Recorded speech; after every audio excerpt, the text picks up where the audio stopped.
One of UL men's basketball's biggest stars is out for the season, and the Ragin Cajuns football program's 2026 roster is coming to form. We've got a lot to talk about, so let's get it here on Ragin Rundown.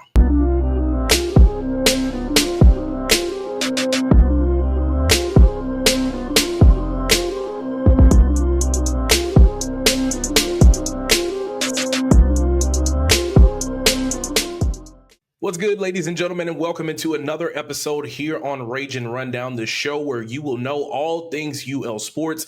I'm your guy, Jamarcus Fitzpatrick, but you know you can always call me Fitz.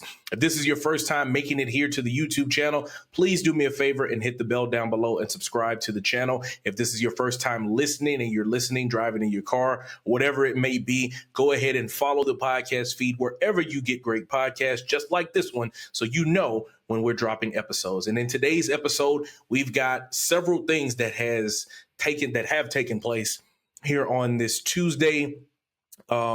A very jam-packed show that we have lined up for you. Joshua Lewis, the star freshman forward for the Ragin Cajuns men's basketball program, is out for the season. We'll talk about that. Fitzgerald West, a defensive lineman that was with the program, entered the transfer portal. He is coming back. And then also the Ragin Cajuns have now increased their portal class to 5 players as they have signed a running back out of the transfer portal. We'll get to that as well. So make sure that you watch this entire video so you can get all the way caught up.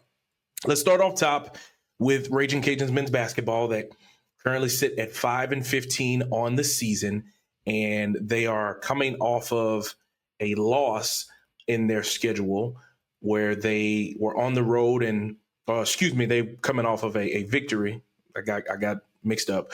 So they're coming off of a victory against South Alabama, the win that they had against the Jaguars, where Jackson Olvera scored on a buzzer beater to win that game 59-56. The previous game, which was the one that I was thinking about, the previous game against Texas State was the one that they lost 59-54. So they've lost a couple of close games, but in total they have won 4 out of their last 8.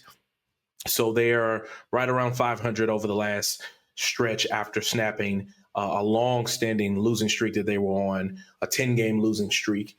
But around 9:30, 9:40-ish on Tuesday morning, as I'm recording this episode here on Tuesday, January the 20th, at about 9:30-ish, doing my daily check of social medias to make sure that I'm not missing out on anything, kind of staying up to date with whatever news is going on in the sports world, state of Louisiana, and then, of course, the Ragin Cajuns, which is the beat that I'm on and covering. And I see that Kevin Foote of the Acadiana Advocate has tweeted that Quantis White has confirmed to him that Josh White was the tweet that he put out, but I know that he meant Josh Lewis would be out for the season. And so I did my due diligence, and, just because you see news, in the world that we work in, just because you see it, you don't always normally report on it directly unless it is like multiple national reports. And then you're able to attribute, hey, these multiple reports are saying this. But when you're on the beat with someone, that same beat with someone, then you always go and try to confirm it on your own. So that's what I did. I reached out to head coach Quantis White, and he got right back to me, and I asked was Josh Lewis out for the season with a patella tendon tear? And he said yes. And he said that he didn't play in the Texas State or South Alabama game. And as I thought about it, I was like, he didn't play, now that I think about it. And so, I then go into doing a little bit of digging and to try to figure out, when did the injury happen? And he told me that it happened in the Troy game when, they lost that game 90-70. And then I knew that we would get a chance to talk with him in person in the evening or afternoon media availability, where he could give us more insight about that and where we could hear about it. Now, this is kind of devastating for a young player like Josh Lewis because he was really coming into his own. At this point in the season, he was averaging about 8 points per game, but in conference play, he was averaging 11.5 points, and he was shooting like 61% from the floor. So he was really finding his groove, kind of that mid-range game, finding ways to attack the basket. And you already have dealt with injury early on in the season. Karis Bilal was out for an extended period of time. Jamiron Keller obviously was your starting point guard, was averaging 17 points a game, played in 2 games, and has been out since. Sean Elkington was someone that you were relying on to come in and give you minutes as a veteran player in college basketball. He has not seen the floor and has been out for the season. So this is just another blow. Before a young player, like we've talked about before, young players need reps and minutes to be able to continue to get better. And as the season has gone along, he has gotten better. He's been able to score at a higher clip. That includes a 26-point career high, showing that he had against ULM just a few weeks ago. So in media availability, naturally, I asked Coach Quantis White about the injury of Josh Lewis, and he told us officially when it happened and all of those things like that. So I want you to be able to hear what he said. So you just give a listen on what he said there in that moment. Found out maybe, he didn't play in the Texas State game. So it was right after the Troy game. He had a possession where, he gave great effort, and I think he blocked Dowd's shot, and then he dove on the ground, and I think that's where it happened. I think he said he heard it pop. And so, feel really bad for him, because he desperately wants to be out there. He was starting to play really good, starting to shoot the ball really good, was finding some things to run for him and, putting him in position to go and be successful. And now, you have a setback like this. And, injuries are a part of it. We never want it to happen, but, things happen. God has a plan for him, and just like he has for this team. And, he'll be fine. He'll be fine. He'll have surgery tomorrow. And I'm, praying that all goes well. And then, you move forward. You move forward. That is something that is kind of difficult to point at, obviously, because you want one of your better players to have the opportunity to be able to play. But as you heard, Josh Lewis will be having surgery on Wednesday. That's January the 21st. And the Cajuns will be playing against App State on Thursday. So now the talk is going to be, well, what's next? You've got one of your best players that have been hurt. What do you do now looking forward? And you're not going to reinvent the wheel. You're not going to come in and try to run a different type of offense. There's no free agency where you can, no trade deadline like in professional sports where you can go and find a player that you can claim off of waiver wires.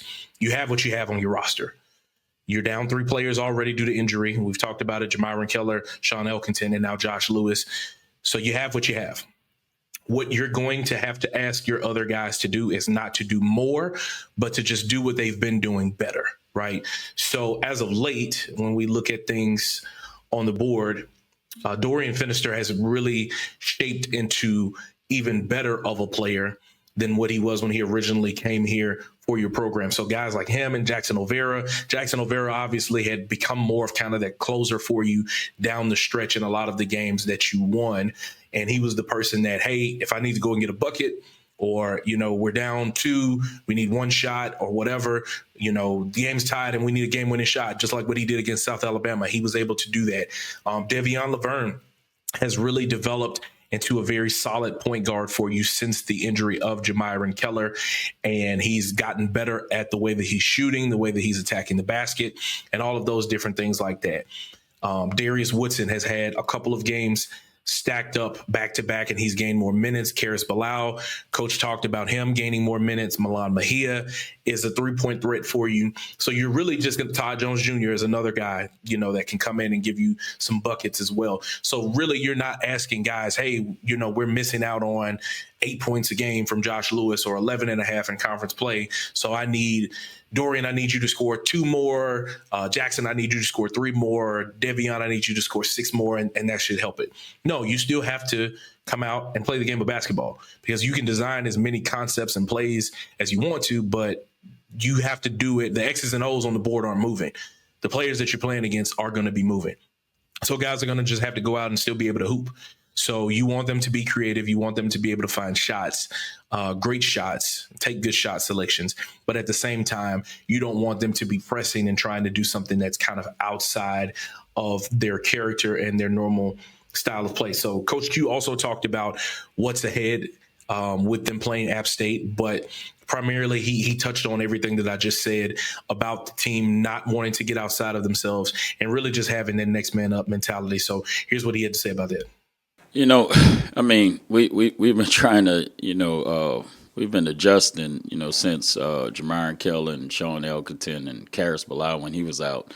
And so this team, is a unique team.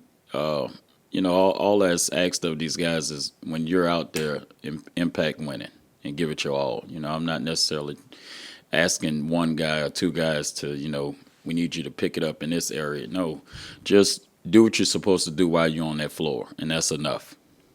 Do what you're supposed to do, and that is enough. That stands out to me because that is what you have to do.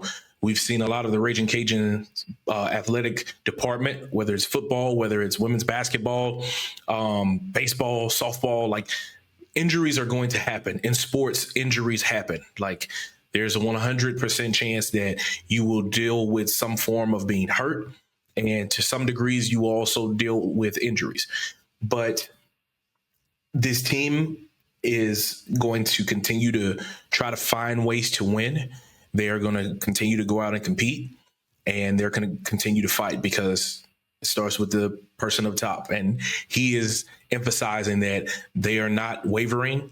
The goals in front of them are still attainable, and they still have a stretch of games that they feel like they are able to compete in. So a part of those next stretch of games include this road trip that they have in front of them, which they play App State on Thursday, and then they play Old Dominion on Saturday. The App State game is a 5:30 tip. Old Dominion is a 6 o'clock tip. And App State has some giants.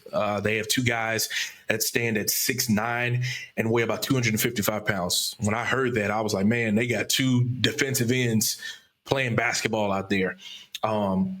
Their leading scorer is Kason Jennings, who is a guard. He averages 14.8 points per game. He is shooting about 41% from the floor, 37% from three. Their next leading scorer is Alonzo Dodd, who has average of 13.6 points per game, 5 rebounds, 3.8 assists. He's shooting 51% from the floor, so he can shoot the basketball pretty well. One of the guys that stands at 6'9" is one of their main guys, Luke Wilson. He is averaging 10 points a game, 7.3 rebounds a game, shooting 67% from the floor and 53% from the free throw line. So that is somebody that, hey, if you need to try to force them to get the buckets the hard way, send him to the free throw line. And then you have Michael Marcus Jr., who is the other player that is 6'9". He's averaging 7.7 points per game, 5.9 rebounds per game, and shooting 48% from the floor. They have other players that can score as well, Jalen Todd, Aaron Banks, Luke Ledford. So they have guys that can score. But they're primarily going to be focused on those Twin Towers that they have. App State is 11-9 on the season, 4-4 in Sun Belt Conference play, and are 8th in the Sun Belt standings. So that should be an interesting matchup for the Cajuns, and that's what they have pivoted their focus towards now, and trying to go ahead and pick up that next victory on the schedule. So I'm going to take a quick time out, and we're going to pivot over to football, and we're going to start talking about the Ragin Cajuns roster. They had a transfer portal signing, and they also had someone to come out of the transfer portal. We'll talk all about it when we come back here on Ragin Rundown. So here on Tuesday, this very busy Tuesday, I was able to break earlier in the day that defensive lineman Fitzgerald West would be removing his name from the transfer portal and returning to the Ragin Cajuns roster. Candidly, I've known Fitzgerald since his time at LCA during his senior year. He was a guy that was a part of our Super 16, and a part of my job, I, keep up with a lot of these guys when they leave from their high school programs and go to college. And so I develop relationships with them. I'm able to tell their stories along the way. It helps me to do my job at a better level, I feel like. Some people may not do it. I do. So when he announced that he was coming back to UL originally, when he transferred from LSU and said that he was coming to UL, I reached out to him. Hey, man, let's do a story. Let's talk about why you came back. And from there, we developed a relationship where, I would periodically check on him, how are you feeling, all those things like that. So it's a mutual relationship that I have developed to be able to talk with him. So when he announced that he was entering the transfer portal on January 4th, I reached out to him and asked him why. He told me. I won't get into too much of that just because now he's coming back, right? But during the time that he was on a lot of his portal visits, I would periodically check in like, hey, how was this place? How was this place? Are you close to committing or anything like that? Along the way, he was, speaking with schools like Western Kentucky and, Memphis and all of those things like that. And so I reached out to him on Monday, Martin Luther King Day, after I recorded the episode that I dropped. And, I asked him, how some of your visits go and were you close to committing anywhere? And that's when he told me that he had decided that he was going to come back to UL, which I haven't checked exactly, but I think this might be one of the first players to ever do this since the transfer portal really took shape and Coach Dez has taken over the program. And, I told him or asked him what decided to make you want to come back. And for him, a lot of people are probably going to say, oh, it was money. He didn't get the money that he wanted. And so he decided to come back and he saw that the grass wasn't greener. For him, it was more about family. Fitz is a guy that is from the Lafayette area. His family is here.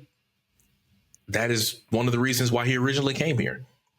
And so after looking out there and realizing that, hey, if I commit to a school like Western Kentucky, it's going to be really hard for my family to come and watch me play in my final year of college football. So he decided, let me go back to the place that I originally came from. And, I asked him, how was the coaching staff? How did they feel about him coming back? And he told me that they were really excited about all those things. And, from there, I sat on the news and then, was able to break it here on Tuesday.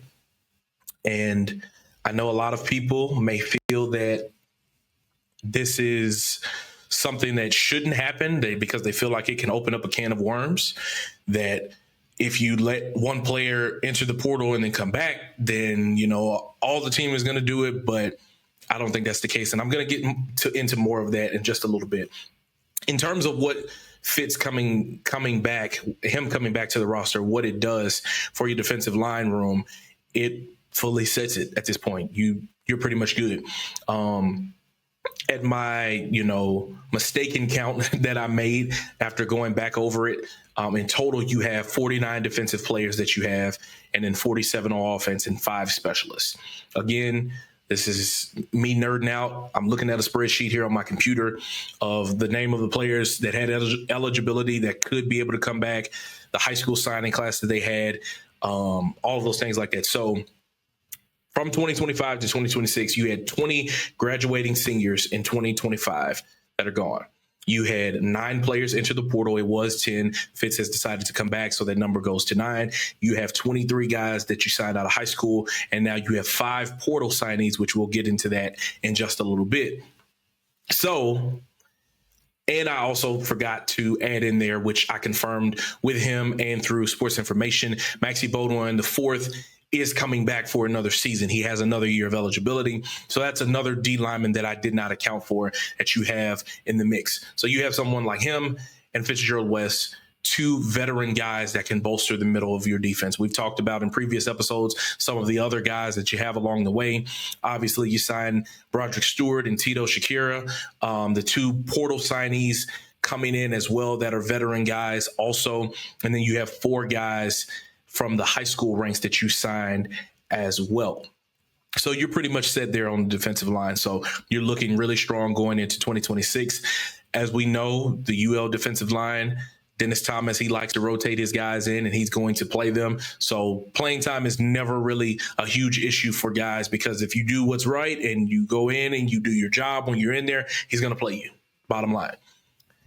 But what I have seen some people say on social media, and I know some people may feel this way, is that whenever guys enter the portal, you're dead to me. Or when guys enter the portal, you shouldn't let them come back. And I thought to myself, was there ever a time that Coach Des would have said something like this or had pointed to something like this happening? And so I dug deep and I tried to find the video so I could play it for you guys, but I don't think they were archiving on the UL Ragin Cajuns YouTube channel at the time. And we don't have it there at KTC where I could have pulled it either. But I was able to find an article from the Acadiana Advocate. Shout out to Kevin Foote once again, from January 10th, 2022. So this was directly after Des was hired, going into his first full season as head coach.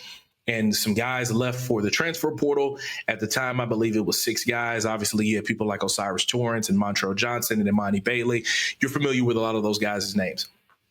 And in that article, and I remember during this press conference, because I was there for that, because if I'm not mistaken, I asked a question to Coach Des about that, because this was the time when, a lot of guys were leaving and coaches were leaving, and Coach Des tweeted out the word integrity, and a lot of people were trying to read into that of what that meant. And so we were asking him about it in this particular press conference, right? I'm going to read a few quotes to you guys and deduct of why I believe Des is not going to turn his back on anybody that he's recruited. So at the time, he had spoken with all of the 6 players who had entered the transfer portal since Coach Napier had left before they made their decisions, and it had nothing to do with loyalty. He said that not a single one of these kids that came to me about it had a thing to do with loyalty. Some reasons are good, some reasons are not. I'm not going to get into all of that. But at the end of the day, if a kid feels strongly enough that this is not the place for them, then they need to go. It doesn't say they can't come back. No one deserves to be at a place where they're unhappy. No one deserves to be stuck in a place where they have little hope of what's going to happen. I don't question loyalty as far as that goes. Right. So then it goes on to talk about Imani Bailey and Montrell Johnson and Osiris Torrance and Kyron Lacey with rest in peace, Makai Gardner, all of those different guys like that. Desormeaux said the program has a policy in place to deal with portal activity. I don't want to go into too much detail on that, but as a program, naturally, as I think everyone would understand, you can say, hey guys, the door is open. Go see what's out there. We have some systems in place that we discuss with all the guys. They know before they go into the portal what our policy is. And then he said, no, I don't anticipate them coming back. He goes on to talk about, all of the transfer portal things that are happening and how it's good. At the time, none of this NIL and rev share was at the space that it was at the time. So it was just the portal. From what I am reading in this article and from what I can remember, he is not saying that, once you hit the portal, you cannot come back. From my experiences in playing football throughout my life, at the high school level, and then at the Division III collegiate level, which is not D1. So I'm not saying that I know exactly what's happening in that locker room, but I can tell you that I've been in a locker room. There are times that, hey, a guy will say, hey, I quit the football team. And then a week later says he wants to come back. Well, you're not going to just let him back. You're going to have to do something in order to show that you really want to be a part of this, whether that's extra running, whether that's punish work, whether that is pushing the sleds, whether that is, waking up and doing an extra workout. I remember one off season that we had, everybody had to wear white T-shirts and you had to earn wearing your official, school shirt to be able to work out in. And you earned it throughout the offseason. One of the punishments was you would never get to wear your shirt. So you were the guy that had on a white T-shirt throughout the entire offseason. That could probably be one of those things in there. I don't know. I'm not inside the locker room. I am truly speculating on what this could be. But my point is, Des is a relationship-based guy. He's known Fitzgerald West for a long time. He recruited him out of high school, and then he recruits him to come here to UL. I don't think, now, obviously, if he wouldn't have had a roster spot for him financially, hey, no, you can't come back. But in terms of, hey, I've known this kid for some time, and I respect him, he respects me, he's coming to the program, and he's done all the right things, why not? It helps your roster. Could it open up a can of worms? That is to be seen. But this is also happening all across college football. where some guys enter the portal and they may use it as leverage to get more money and all of these things like that. Whatever. Don't hate the player, hate the game. We talked about it before. Changes probably are going to come at some point, and they should come to be able to regulate some of these things. But if a coach decides to say, come back, come back. Steve Sarkisian years ago on the pivot said, hey, if you enter the portal, you're not coming back. And then Derek Williams, a product of Westgate, Louisiana, enters the portal and then comes back. Things change. And I'm also not going to hold a college student to their decisions, because life is full of choices. And yes, you have to deal with the consequences of them, but you're able to make those choices. You have the opportunity to make those choices. And they only have a certain window to play college football at this level while they're getting their education. I know we talk a lot about the sports world and how NIL and revenue sharing is going on. And it seems more like these guys are professional athletes, but they are still student athletes. And they only have a short window to be a part of that. So I don't think Dez would necessarily turn his back on a player unless that player gave him a reason to turn his back on him.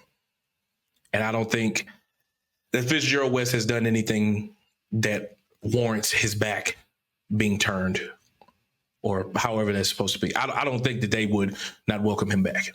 What he has to do along the way, I might try to figure out, but it's probably none of my business anyway, because it's probably something meaningless, or it's probably something like, hey, you got to do an extra workout every single day or something like that. Nonetheless, you get a defensive lineman that's back. This will be his last season that he's going into. Like I mentioned, also, you have Maxie Baldwin that's coming back as well. So you have two guys that are veteran defensive linemen that have been in your system for multiple seasons that can bolster that D-line room. So that helps a ton. I'm going to take one more break. And when I come back, we're going to talk about the latest portal signing of the Ragin Cajuns class, and it is coming out of the running back room. I'll give you a snapshot of who he is and how this helps their room when we come back on Ragin Rundown. The Ragin Cajuns football team also was not exactly done in the transfer portal. We talked about it on Monday of a potential place of need, which was the running back room. I felt like they needed to add one more running back. I think that the guys they have in that room are very much capable, but I think having someone with experience that has played, has game reps, helps you a ton. And they get that with Howard transfer running back Anthony Reagan. They kind of slipped that one in on us as they were announcing portal signings during the middle of the day as I was working on my story for the day about Josh Lewis tearing his patella tendon. They slipped that one in. And so I go and I start looking up about him. I tried to reach out to him and ask, why he decided to choose UL. I haven't heard back from him just yet, but once I do, I absolutely will share that with you guys on my social media platforms. But just to give you a snapshot about this young man, he is a sophomore. He's from Woodbury, New Jersey, and he spent 2 seasons with the Howard Bison, and he's 5'9", 170 pounds, 2 years of eligibility. I think I said that already. In 2024, he had 11 carries for 22 yards, and then his sophomore campaign was where he really popped. He had 122 carries, 671 yards, averaging 5.5 yards a carry. He had 9 touchdowns and a long of 56 yards. And then on the receiving end, he had 24 catches for 202 yards. That's 8 yards a catch and a touchdown, including a 32-yard catch. So he's an explosive player. And he also was able to do some special things in the return game in his freshman campaign. He had 22 attempts for 506 yards. And then in his sophomore campaign, 17 returns for 360 yards. So he is a multifaceted all-around back. In his freshman season, in this previous season that he just had, he was an All-MEAC second-team member. And then based on his bio on the Howard website, in his freshman year, he was selected to be an FCS Football Central Freshman All-American. He was named to the Phil Steele FCS All-Conference second team He was selected to All-MEAC second team this freshman year as well, produced a conference-leading 506 yards on kickoff. That ranked 35th in the nation. That averaged 20.3 yards per kickoff return in one of the victories that they had. So he is an electric back, and I think that this truly continues to bolster a room that you had that already has talented guys in there, Stephen Blanco, a Darrell Smith, a J.J. Gardner, a Keyrion Smith, and now you add in an Anthony Reagan Jr. to that mix. So that now brings you up to 5 running backs. And in terms of overall production, I think that this is a good back of what you have. It kind of also opens up the playbook a little bit more, that if you want to swing it out to him in the flat, he can get it going. If you want to use him in the return game alongside a guy like Ja'Cory Norris, who played extremely well last season and came alive in the return game, you can use him there as well. So Anthony Reagan signs with the Ragin Cajuns. He has 2 years of eligibility. I know that they have already started classes, but they can add classes up until January 26th. So I believe that is the official time when the window for them to register for spring classes, which would then make them eligible to be able to practice in spring football, which is ultimately what they need. And so as I look over the roster, my count, this is not the official count, but my count of roster spots that they have is 101. You have 105 roster spots. That includes walk-ons and scholarship players. So you have 4 more spots that you have available, that if you want to add anything else, whether that be, a walk-on, signee, whether that's a high school guy that you might have recruited at the last minute, or any more portal targets that you might have, you can be able to do that. Again, like we've said in previous episodes, Coach Dez is not trying to build the roster that is the best roster money can buy.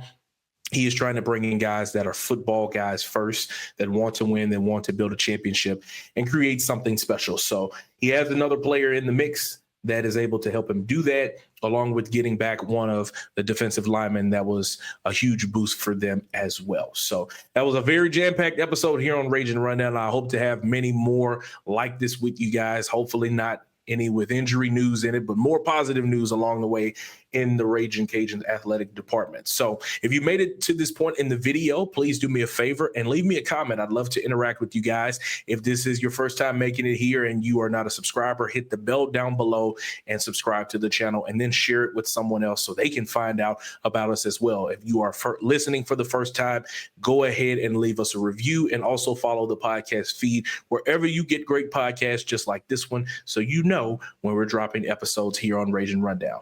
I'm your guy, Jamarcus Fitzpatrick. We'll see you guys next time.